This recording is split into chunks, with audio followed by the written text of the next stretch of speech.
Hello there, and welcome back to Napalm's late news, because today we're talking about a devlog that's over a week old at this point and where the event actually started yesterday, but I want to talk about this formidable ship anyways, the HMS Barham, and yeah, you can get it in the ongoing Steel Baron event. Therefore, if you look into the video description down below, you will find the link to this dev blog where you can also download this wallpaper, which looks gorgeous even in 4K. So what will I cover in this video? Well, it's just a quick information video. I will talk about the event, how it works for all the newcomers here, and also we will talk about the HMS Barham itself and what you can expect it from its performance in War Thunder, how good it might be as a grinder since it is an event vehicle, and also if it is worth going for in terms of marketplace stuff as well, and where it sits in the tech tree, etc, etc. So let's move on.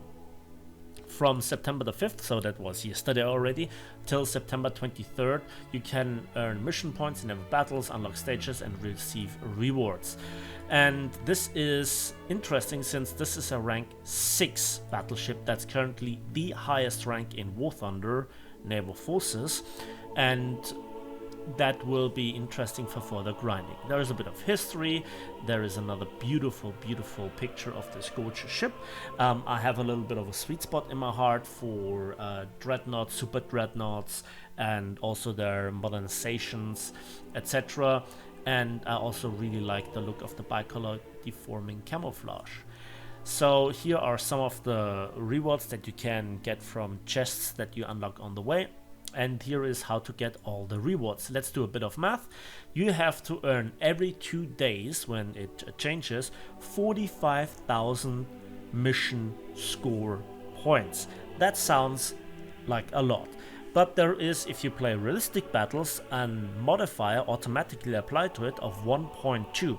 That sounds not so much, but it gets further amplified by a modifier of 2.2 if you play rank 5 or 6 ships. And then it gets interesting, because if you do the quick math, 1.2 times 2.2 is a maximum modifier of 2.64, so 45,000 score points divided by 2.64, and we have a mere 17,000 that you have to get through if you play rank 5 or 6 ships. But not everybody has this level of ships, battleships, battle cruisers, whatever, and the lowest that you can actually get is rank 3. I think the exception here are other event vehicles where you can play at rank 1 or 2, but I don't think that's really worth it. And here at rank 3 it's a modifier of 0.9, so if you do the math, 1.2 times 0.9, that is 1.08, so that's like 43,000 score points. So that's still a lot that you have to go through, but due to the lower queue times, there being more players, the battles overall being shorter for the same amount of score points, rank 3 can be your main grinding rank, or it can be a switch for if you're fed up with rank 5 or 6 or don't find the battle. So here you also can see that it switches every 2 days till you have to get it. And for the various different rewards, you have the following. The most interesting is that you get at stage 8 a non-tradable coupon for the HMS Barham, and then the last stage is not necessary, but you get the unique bicolor deforming camouflage. Now that is the interesting part, or the critical one, because it's non-tradable. So if you only want the ship in your collection for yourself, you go to the 8th stage and be done with it. But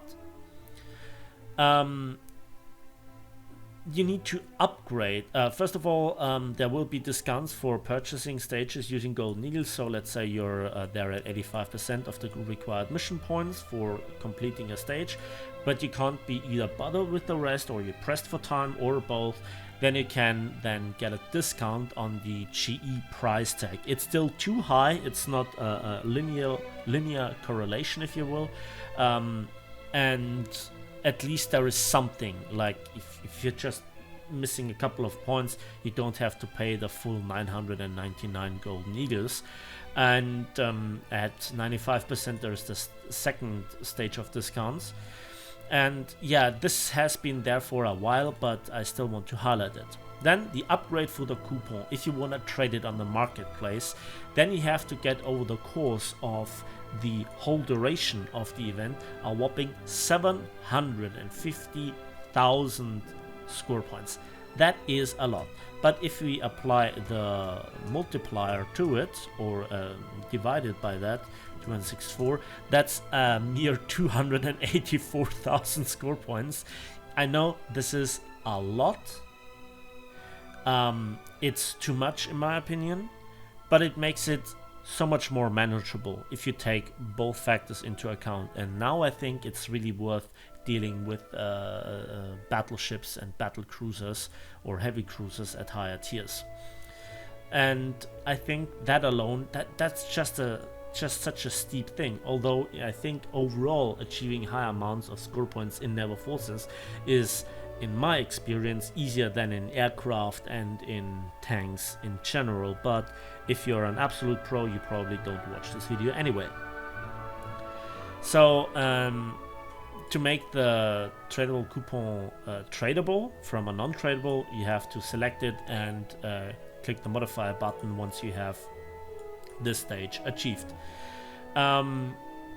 So yeah, the yeah. So let's have a look at War Thunder itself, what you can expect from the HMS Barham. Well, it is obviously rich in history. We don't have a Queen Elizabeth class or an R class, therefore, in War Thunder so far. The closest thing would be a mixture of HMS Marlborough with HMS Hood. It's a slow ship, not really that much different from the HMS Marlborough, 41-ish kilometers per hour fast. It's a World War I design, modified into World War II. The ship itself was sunken in 1941 after hit by torpedoes from a German submarine in the Mediterranean. But it wielded some really big sticks, and where is it? There it is. And they are very similar to the firepower of the HMS Hood. We have 4 twin 15-inch guns on the HMS Barham, and that is the main aspect. What we also have from the HMS Iron Duke and the HMS Hood is the distributed armor scheme, and also in this case the 6-inch secondaries. We have weak AA overall, and the belt is really thick. Here we have it on the Iron Duke, 305 millimeters, so that's 12 inches. On the HMS Barham we have a thicker one with up to 330 millimeter in this section, and then there will be an additional turtleback, and it depends really how it is modeled in detail, if Gaijin will sit the ship higher or lower in the water.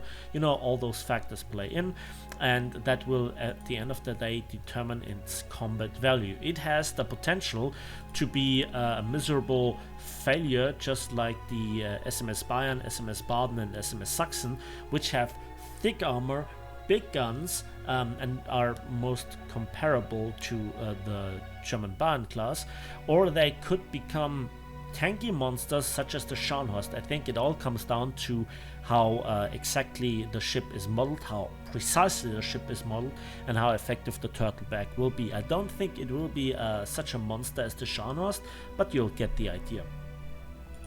Then we will talk about the rank. Rank 6 will be here. We already have HMS Renown here at 7.0. I think it will see the same battle rating, just like HMS Hood, rank 6. That means with a talisman you can research rank 5 rank 6 and future rank 7 without RP penalty for the British. And I think that is a good point. If you put a talisman on it, wait for a discount. The next discount should be in October for the War Thunder anniversary around Halloween, and yeah, then you can get the best bang for your bucks, I'd say. As I mentioned, the ship currently will not be something outstandingly especially right now. In terms of firepower, you already can enjoy the very same or similar firepower on the HMS Hood. You can deal a bit better with the destroyers and cruisers with your secondaries though. Armor will be thick, but if it will actually be effective has to be seen. Speed is slow, we have some underwater torpedo tubes.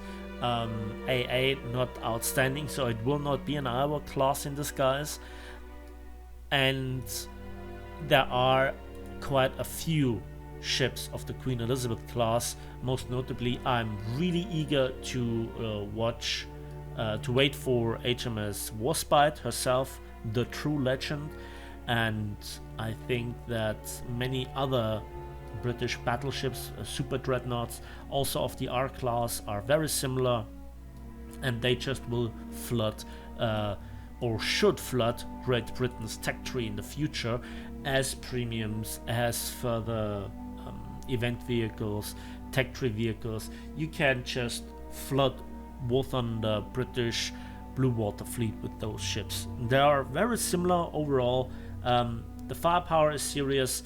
All our other capabilities, maybe not outstanding, glorious, but solid battleships. So I'll go for it. But honestly, don't expect any wonders. And that's it for me today. So let me know in the comment section what you think about this quick update video, hopefully quick enough. Please give this video a like if you did, subscribe if you want to see more. For you, they are just a couple of clicks. For me, they mean the world and also will satisfy the YouTube algorithm. And we'll see each other on the battlefields, in the skies, and on the waves of War Thunder.